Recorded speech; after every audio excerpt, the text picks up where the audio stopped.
नमस्कार. मी भाऊ तोरसेकर. तुम्ही बघत आहात प्रतिपक्ष. मित्रांनो, अधिसूचना देतो. मेरे जो हिंदी श्रोता है उनके लिए मैंने अलग से प्रतिवाद यूट्यूब चैनल बनाया है।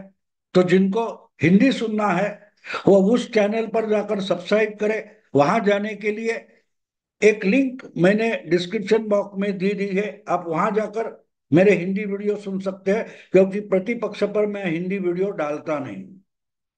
मित्रांनो, आता परत मराठीकडे येतो. वन नेशन वन काय ते वन नेशन वन रेशन वगैरे अशा भाजपच्या अनेक घोषणा आहेत. तसं वन नेशन वन इलेक्शन म्हणजे देशातल्या सगळ्या निवडणुका या एकाच वेळेला घ्यायच्या, म्हणजे एका ठराविक मुदतीमध्ये घ्यायच्या. आणि 5 वर्षात कधीही कुठच्याही निवडणुका होत आहेत आणि त्यामुळे कधीही कुठेही आचारसंहिता लागते. आणि सरकारच्या कामामध्ये किंवा शासकीय कामामध्ये जो व्यत्यय निर्माण होतो तो संपवला पाहिजे. 1 वर्ष निवडणुकीचं आणि 4 वर्ष 4.5 वर्ष कामाची, अशा पद्धतीत निवडणुकीचं वेळापत्रक आपण बसवलं पाहिजे. हा पंतप्रधान नरेंद्र मोदींचा गेल्या अनेक वर्षापासूनचा आग्रह आहे. त्यांनी ही कल्पना वेळोवेळी बोलून दाखवलेली आहे. पण आधीच मनाने पराभूत असलेल्या विरोधी पक्षांना त्याची नेहमी भीती वाटते की जर लोकसभेबरोबर विधानसभा आणि विधानसभेच्या बरोबरीने महापालिका आणि स्थानिक स्वराज्य संस्थांच्या निवडणुका झाल्या तर त्या मोदी नावाच्या लोकप्रियतेच्या ढगाखाली झाकोळल्या जातील. म्हणून प्रत्येक निवडणूक वेगळी असली पाहिजे असा त्यांचा आग्रह आहे. आणि म्हणूनच विरोधकांचा मोदींच्या या वन नेशन वन इलेक्शन कल्पनेला सातत्याने विरोध राहिलेला आहे. जणू काय असं होऊच शकत नाही. हा लोकशाहीचा फार मोठा घात आहे, हा लोकशाहीवरचा हल्ला आहे, वगैरे वगैरे जे काही पोरकट आरोप होतात त्यांना भारताचा स्वातंत्र्योत्तर काळातला इतिहास आणि निवडणुकांचा इतिहास किती ठाऊक आहे याचीच शंका येते. कारण 1950 साली भारताची राज्यघटना स्वीकारली गेल्यानंतर आणि भारत हे प्रजासत्ताक राष्ट्र झाल्यानंतर 1952 पासून 67 पर्यंत, म्हणजे लागोपाठ 4 सार्वत्रिक निवडणुकांमध्ये लोकसभा आणि विधानसभा निवडणुका एकाच वेळी होत होत्या. क्वचित काही असतील का तुमच्या केरळ असेल किंवा मला वाटते ओरिसा अशी राज्य सोडली तर सगळीकडे विधानसभा आणि लोकसभा ह्या एकाच वेळेला झालेल्या आहेत. अशा एखाद दुसऱ्या राज्यामध्ये राष्ट्रपती राजवट लागली, सरकार बरखास्त झालं, विधानसभा बरखास्त झाली, म्हणून तिथे मध्यावधी निवडणुका झालेल्या असतील. पण अदरवाईज आपण बघितलं तर 52, 57, 62 आणि 67 या 4 सार्वत्रिक निवडणुका या नेहमी लोकसभा आणि विधानसभेच्या एकाच वेळेला झाल्या. त्याला तडा गेला तो 1970 मध्ये. 1967च्या निवडणुकीनंतर काँग्रेसमध्ये दुफडी निर्माण झाली. वेगवेगळ्या 9 राज्यातून काँग्रेसने सत्ता गमावली आणि तिथे पक्षांतराचं इतकं पेव फुटलं होतं की अक्षरशः 3 दिवसापासून 3 महिने 4 महिने 8 महिने अशी सरकार बनत होती आणि मोडत होती. आज सकाळी या पक्षातला आमदार उठायचा आणि त्या पक्षात जायचा, त्यामुळे या मुख्यमंत्र्याचं बहुमत संपायचं आणि नवा मुख्यमंत्री शोधण्याची वेळ यायची. आणि अशी 4-4 5-5 सरकार झाल्यानंतर कोणालाच बहुमत दाखवता येत नाही, म्हणून विधानसभा बरखास्त केल्या जायच्या आणि तिथे मध्यावधी विधानसभेच्या निवडणुका व्हायच्या. आणि म्हणूनच मग लोकसभा आणि विधानसभा एकाच वेळी होण्याची प्रक्रिया थंडावली. पण त्या दरम्यान सगळ्यात मोठा जर आघात कुठला झाला असेल तर तो इंदिरा गांधींनी केला. 1969 मध्ये राष्ट्रपतीच्या निवडणुकीमध्ये इंदिराजींनी काँग्रेस पक्षाचे उमेदवार संजीव रेड्डी यांचं नाव सुचवलं, सूचक म्हणून अर्जावर सही केली. पण त्यांनाच मत दिलं पाहिजे असा व्हीप काढायला नकार दिला आणि काँग्रेस पक्षात फाटाफूट झाली. काँग्रेसचा एक गट त्या राष्ट्रपती निवडणुकीनंतर वेगळा झाला आणि इंदिरा गांधींचं सरकार अल्पमतात गेलं. ते समाजवादी कम्युनिस्ट यांच्या मदतीने काही महिने चालू राहिलं. पण 1970च्या अखेरीस इंदिराजींनी लोकसभा सरळ बरखास्त करून टाकली आणि लोकसभेच्या मध्यावधी निवडणुका घेण्याची वेळ निर्माण केली, परिस्थिती निर्माण केली. आणि त्यामुळे 1970च्या अखेरीला आणि 71 सालात विधानसभेच्या आपला लोकसभेच्या मध्यावधी निवडणुका झाल्या होत्या, ज्यामध्ये इंदिराजींनी 2/3 बहुमत संपादन केलं होतं. इंदिरा गांधींच्या काँग्रेस पक्षाने, ज्याला त्यावेळेला काँग्रेस आर असं नाव दिलं होतं, जसं आज आपण बघतो की राष्ट्रवादी शरदचंद्र पवार किंवा शिवसेना उद्धव बाळासाहेब ठाकरे अशी जशी नावं आयोगाने दिलेली आहेत, तसं त्यावेळेला जो पक्षाच्या संघटनेचा गट होता, निजलिंगप्पा ज्याचे अध्यक्ष होते, त्याला काँग्रेस ओ म्हणजे काँग्रेस ऑर्गनायझेशन आणि इंदिराजींचा गट काँग्रेस म्हणजेच काँग्रेस आर, काँग्रेस रुलिंग अशी नावं देण्यात आली होती. त्या काँग्रेस आरला 71च्या निवडणुकीमध्ये बहुमत मिळालं आणि त्यानंतर बांगलादेशचं युद्ध झालं आणि बांगलादेशचं युद्ध आणि आणीबाणीची जी परिस्थिती होती, त्यामुळे 1972 मध्ये ज्या विविध विधानसभांच्या निवडणुका होऊ घातलेल्या होत्या, त्या निवडणुका पुढे ढकलण्यात आल्या. त्यासाठी त्या विधानसभांची मुदत संसदेने एक वेगळा कायदा करून वाढवली होती. 6 वर्षाची मुदत करून टाकली. आणि म्हणून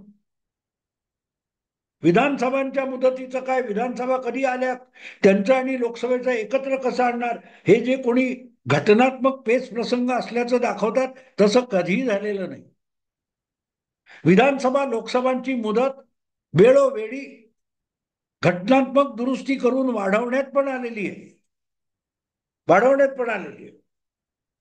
बांगलादेश युद्ध ही युद्धजन्य परिस्थिती असल्यामुळे निवडणुका घेता येणार नाहीत, म्हणून विधानसभांच्या संपत आलेल्या मुदतीला 1 वर्ष वाढ देऊन त्या निवडणुका पुढे ढकलण्यात आल्या होत्या.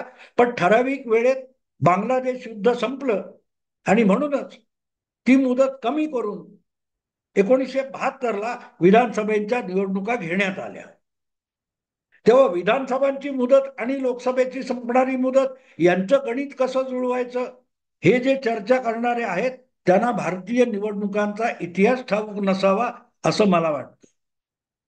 आणखीन एक गोष्ट सांगण्यासारखी आहे. आणखीन एक गोष्ट आहे, 1975 साली देशामध्ये जी भयंकर राजकीय अराजकाची परिस्थिती निर्माण झाली, पंतप्रधान असताना इंदिराजींची निवडणूक अलाहाबाद हायकोर्टाने रद्द केली आणि त्यातच स्टे घेऊन इंदिराजींनी सरळ सरळ देशामध्ये हुकुमशाही लादली, आणीबाणी लागू केली, अंतर्गत आणीबाणी घोषित केली. आणि ती अंतर्गत आणीबाणी लागू असताना सगळ्या विरोधी पक्षाच्या नेत्यांना उचलून तुरुंगामध्ये डांबले. त्यांना मिसा नावाचा कायदा लावला, जेणेकरून त्यांना न्यायालयात दाद मागण्याची सोय सुद्धा उरली नाही.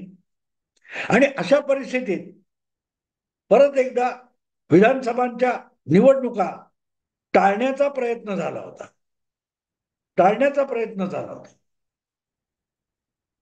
आणि म्हणूनच 1975 मध्ये लागलेली आणीबाणी ही 1976 आणि 77 पर्यंत लांबत गेली.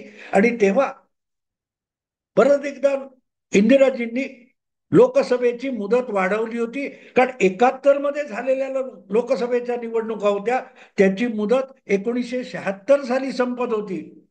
पण इंदिराजींनी आणीबाणी लादली असताना आणि सगळे विरोधी पक्ष तुरुंगात डांबलेले असताना लोकसभेची मुदत 1 वर्षांनी वाढवली आणि ती मुदत संपत आली असताना परत एकदा ती मुदत 1 वर्ष वाढवली.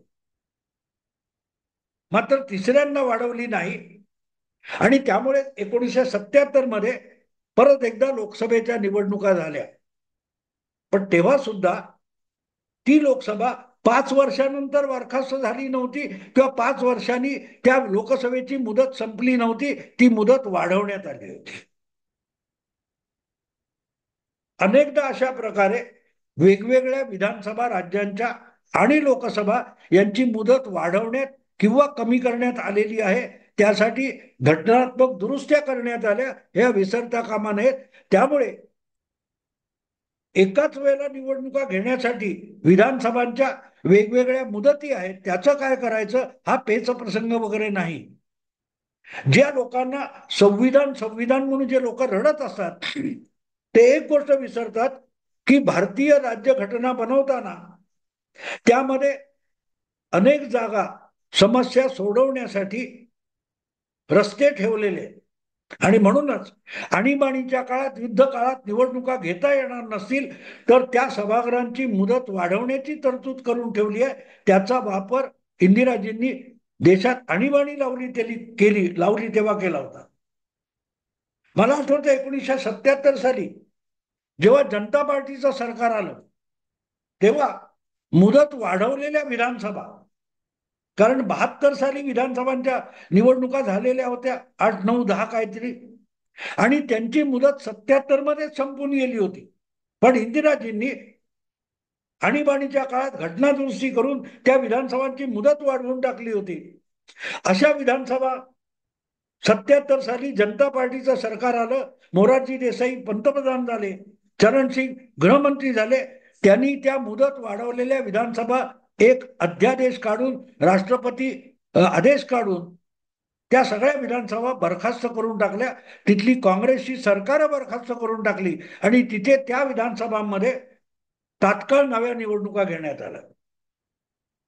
तेव्हा एखाद्या विधानसभेची 5 वर्षाची मुदत संपलेली नाही किंवा मुदत संपायला आलेली आहे तर अशा विधानसभा आणि लोकसभा यांच्या निवडणुका एकत्र कशा घेणार हा प्रश्न विचारणाऱ्यांना निवडणुकांचा इतिहास ठाऊक नाही असंच म्हणावं लागतं.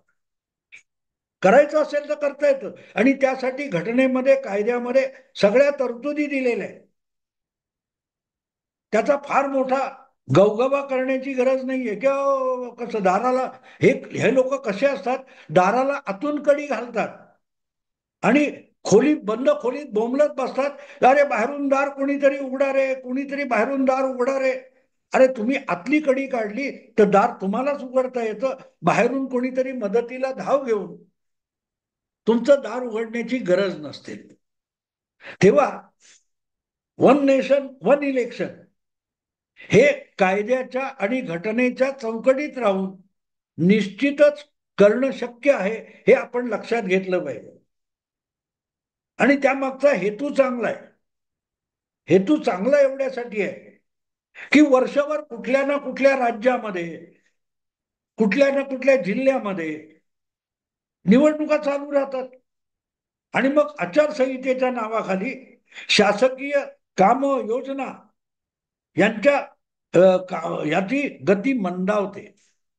अमुक झालं, आचारसंहिता लागू झाली, म्हणजे कशासाठी मग आचारसंहितेचं निमित्त पुढे करून कामं रोखली जातात.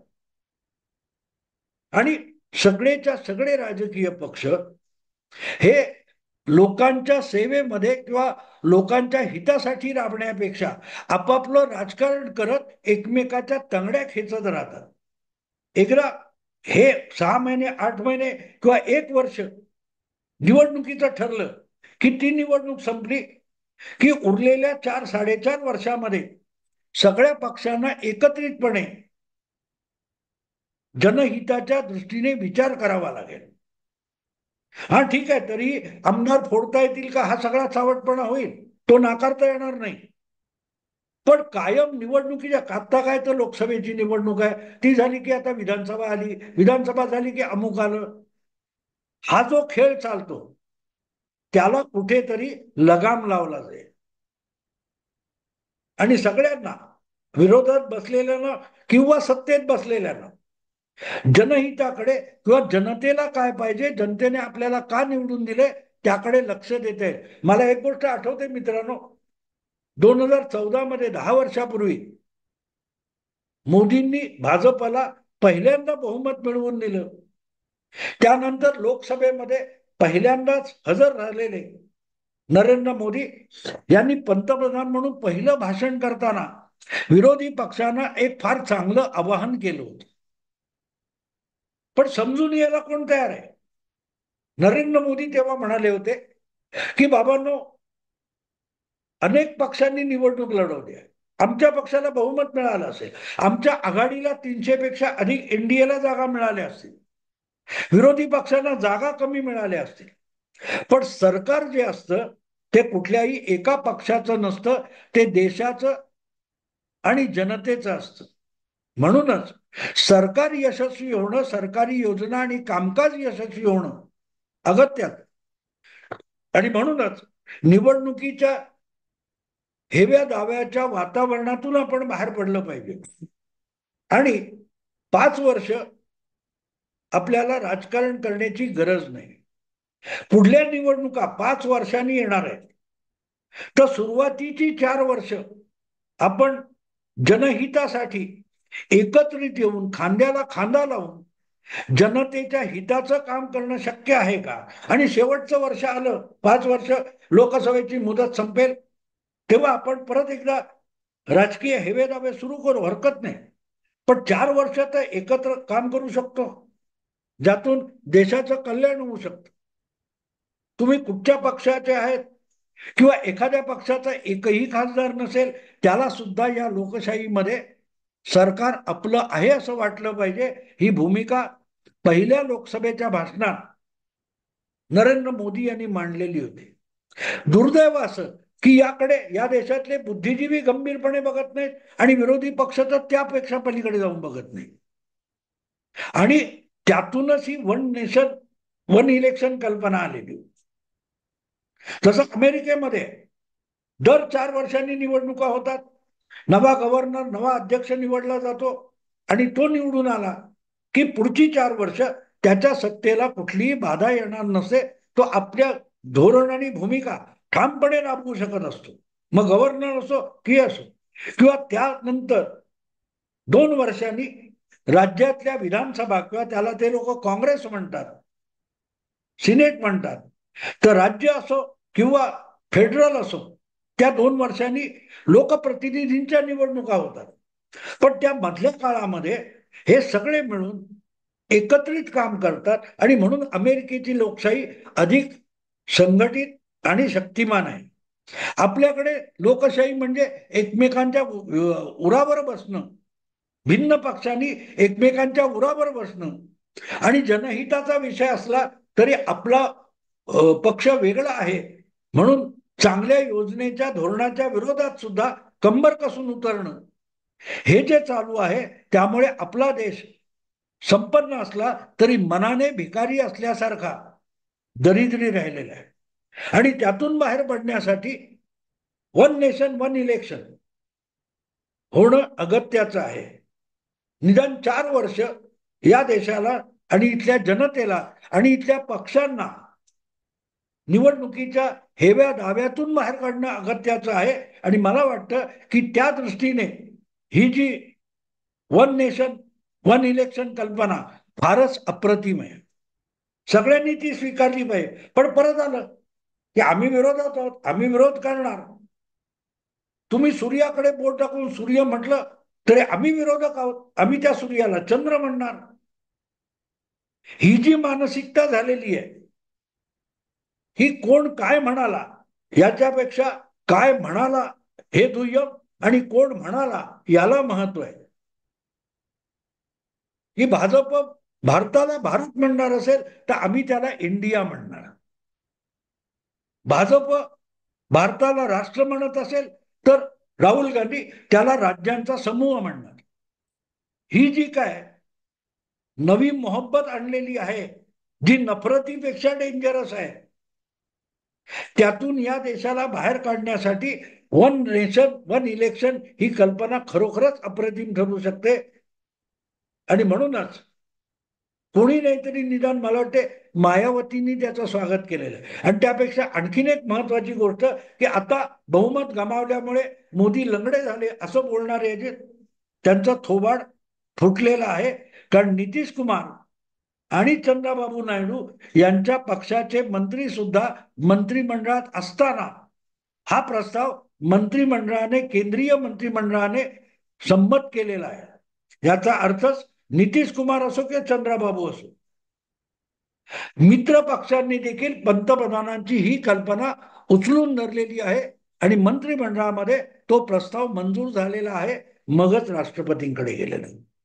त्यामुळे अशक्य काहीच नसतं मित्र. इच्छा असली पाहिजे तर मार्ग काढता येतो. आणि आपलं बहुमत गेलं असताना सुद्धा पंतप्रधान नरेंद्र मोदी मित्र पक्षांना सोबत घेऊन, विश्वासात घेऊन कसं काम करतायत त्याचा हा उत्तम नमुना आहे. आवडलं लाईक करा, शेअर करा, सबस्क्राईब करा. नमस्कार.